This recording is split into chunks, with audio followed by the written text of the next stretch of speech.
창세기 30장 9절에서 24절 말씀. 레아가 자기의 출산이 멈춤을 보고 그의 시녀 실바를 데려다가 야곱에게 주어 아내로 삼게 하였더니 레아의 시녀 실바가 야곱에게서 아들을 낳음에 레아가 이르되 복되도다 하고 그의 이름을 가시라 하였으며 레아의 시녀 실바가 둘째 아들을 야곱에게 낳음에 레아가 이르되 기쁘도다 모든 딸들이 나를 기쁜 자라 하리로다 하고 그의 이름을 아셀이라 하였더라. 밀 거둘 때 르우벤이 나가서 들에서 합 한 채를 얻어 그의 어머니 레아에게 드렸더니 라헬이 레아에게 이르되 언니의 아들의 합 한 채를 청구하노라. 레아가 그에게 이르되 내가 내 남편을 빼앗은 것이 작은 일이냐? 그런데 내가 내 아들의 합 한 채도 빼앗고자 하느냐?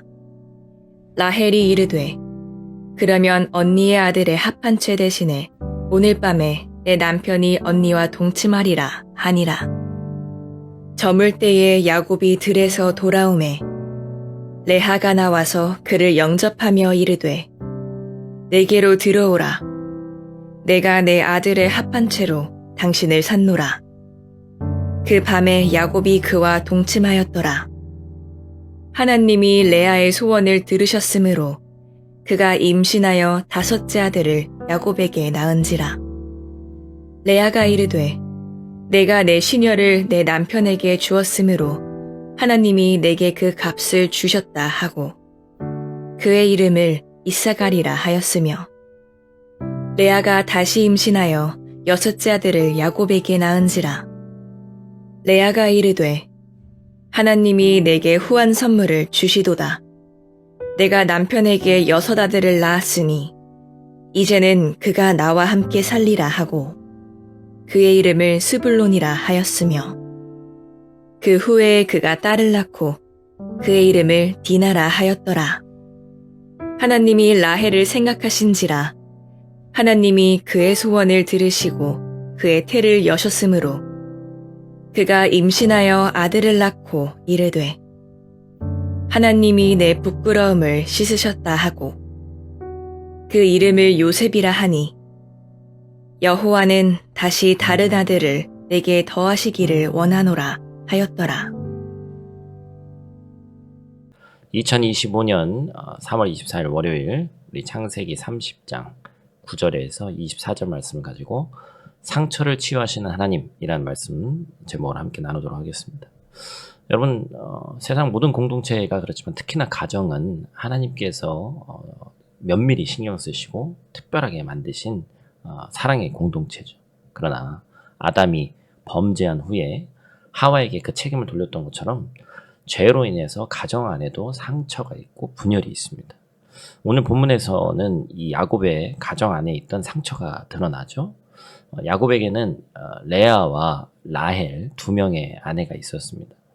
물론 이것은 전혀 성경적인 기준은 아닙니다. 고대 사회에 어떤 전통적인 개념이 있었기 때문에 두 명의 아내가 있었고 또 처부를 또 아내로도 만들긴 하는데 기본적인 성경의 가르침은 일부 일처이기 때문에 하나님이 기뻐하신 일은 아니었죠. 그러나 당시에 또 문화적 배경을 우리가 무시할 수는 없습니다. 하여튼 이 두 사람이 친자매였죠. 남편의 사랑을 두고 서로 질투하고 다퉜습니다. 우리의 가정 안에서도 부모와 자식 간의 문제, 형제 간의 문제들로 인해서 상처를 받기도 하죠. 오늘날도 마찬가지라는 얘기입니다. 그렇다면 이러한 가정의 상처를 어떻게 해결할 수 있는가 오늘 본문을 통해서 우리가 함께 나누도록 하겠습니다.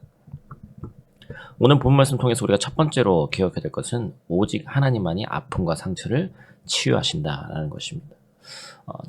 첫째 우리 레아는 남편 야곱의 사랑을 갈망했지만 야곱은 동생인 라헬을 더 사랑했죠. 이게 성경의 배경입니다. 외삼촌 라반의 집에서 야곱이 7년간 일했던 이유도 레아가 아니라 라헬을 얻기 위해서였죠. 그런데 이 삼촌의 속임수로 인해서 야곱은 라헬이 아닌 레아와 먼저 결혼하게 됐죠. 그러니까 더더욱 야곱의 마음은 이 둘째 라헬을 향할 수밖에 없었습니다. 레아가 얼마나 외로웠을까요? 결혼은 했지만 남편의 마음이 다른 사람한테 가 있으니까 집안에 있는 것 자체가 큰 고통이었습니다. 그래서 레아는 자신의 가치를 증명하기 위해서 야곱의 사랑을 받을 때마다 더 많은 자녀를 낳으려고 합니다. 고대에는 자녀가 많은 것이 가장 큰 축복이었기 때문에 그렇죠. 자녀가 많은 것이 마치 전투에 임할 때 화살통에 화살이 가득히 담긴 것 같다고 성경은 말할 정도니까 그때 당시에 이 자녀를 갖는다는 것이, 아들을 갖는다는 것이 얼마나 중요한 것인지를 우리는 알 수 있습니다. 그러던 어느 날 레아의 아들 르우벤이 들에서 합한채라는 것을 가져옵니다. 여러분, 합한채는 영어로 맨드레이크라고 불리는 식물인데 고대에는 이 식물이 자녀를 낳는데 도움을 준다, 그렇게 여겼습니다. 그런데 이 합한채를 라헬이 뺏어갑니다. 이에 레아가 분노하면서 라헬에게 말하는 장면이 15절 상반절 말씀이죠. 우리 한번 같이 읽겠습니다. 레아가 그에게 이르되 내가 내 남편을 빼앗은 것이 작은 일이냐? 그런데 내가 내 아들의 합한채도 빼앗고자 하느냐?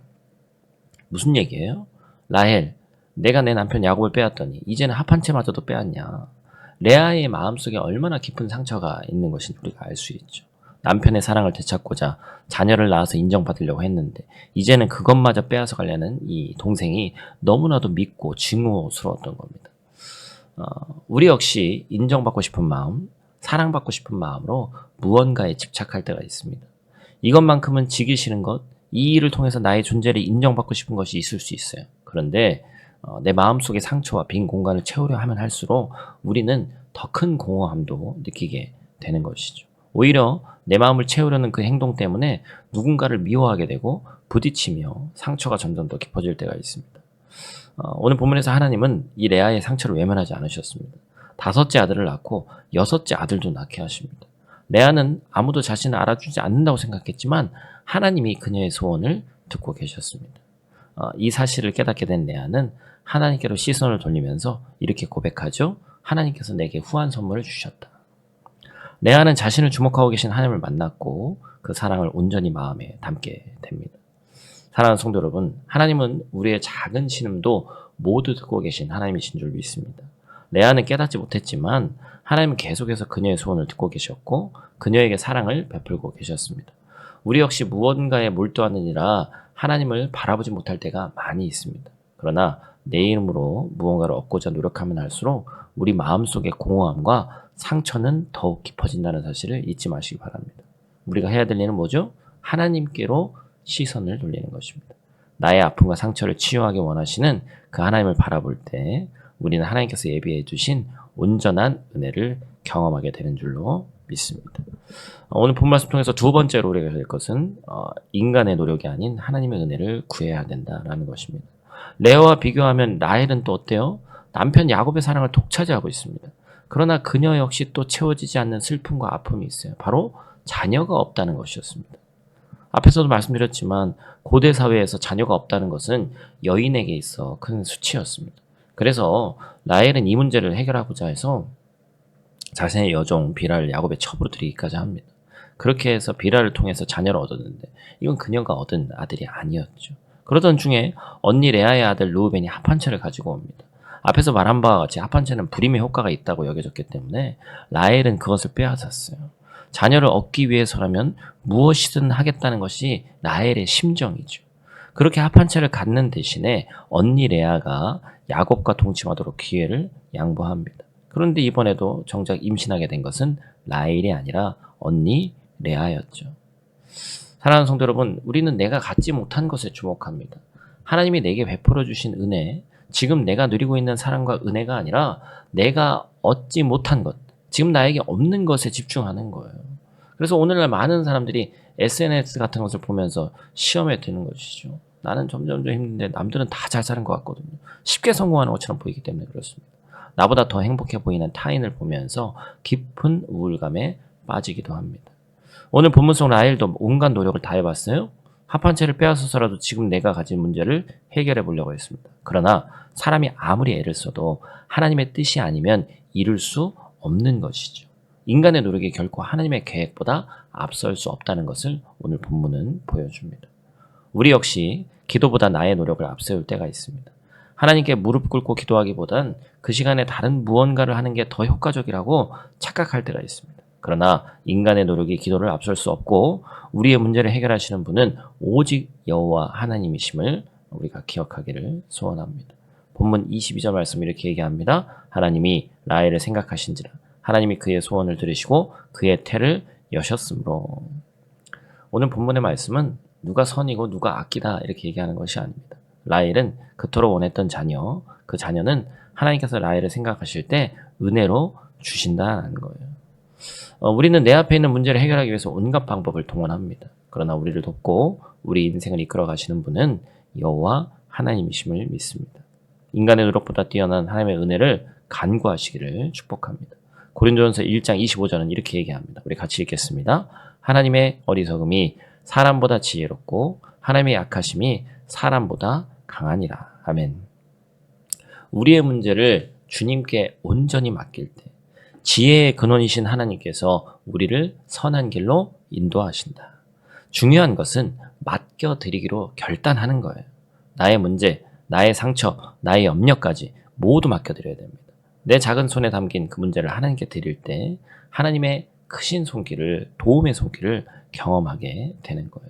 저 여러분이 맡기는 자에게 예비된 그 축복을 온전히 누리기를 주님의 이름으로 축복합니다. 우리의 상처와 아픔을 치유하시는 분은 오직 하나님이십니다. 우리는 사람을 통해 우리의 공허함이 채워질 것이라고 착각하지만 진정한 치유와 감싸, 상처를 싸매시는 것은 하나님께로부터 온다. 우리의 삶에서 부족함과 결핍을 채우려는 모든 노력보다 먼저 하나님을 바라봐야 되는 줄 믿습니다. 하나님은 지금도 우리의 작은 신음에도 응답하시고 우리가 어제 봤던 말씀처럼 야곱이 잠자는 중에도 우리가 지쳐있고 넘어져 있는 그 중에도 하나님은 열심히 사닥다리를 오르락내리락 하시면서 우리 인생을 위해 일하신다는 것을 꼭 잊지 마시기를 축복합니다. 오늘도 하나님께 우리의 상처를 맡기고 우리의 모든 일을 맡기고 하나님께서 채우시는 은혜를 경험하기를 소망합니다.